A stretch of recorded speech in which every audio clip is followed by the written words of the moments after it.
మీ పితరుల ఆస్తి ఏదైనా ఉంటే మీరు పంచుకుంటారా లేదా? కొట్లాడతారా లేదా? ఆస్తి కోసం పంచుకుంటారా లేదా? ఆస్తులు పంచుకున్నట్టే పాపాలు కూడా వస్తాయి. ఒకడు చేసిన పాపం 4 తరాలకంట. నేను చెప్పాల, బైబిల్లో నిర్గమకాండ 20వ అధ్యాయం చెప్పింది. ఒకడు చేసిన పాపం 4 తరాలకు తగిలిద్దంట.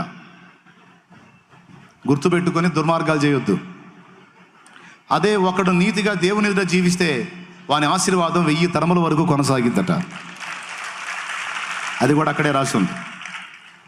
తీర్పేమో 4 తరాలు అయితే ఆశీర్వాదం దీవెనేమో 1000 తరాలంట.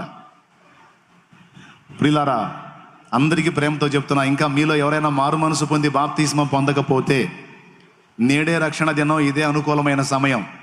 మర్యాదగా అంతటా అందరూ మారు మనసు పొంది తొందరగా ప్రభు రక్తంలో కడగబడి ఆయన సురక్షితమైన రెక్కల కిందికి చేరిపోండి.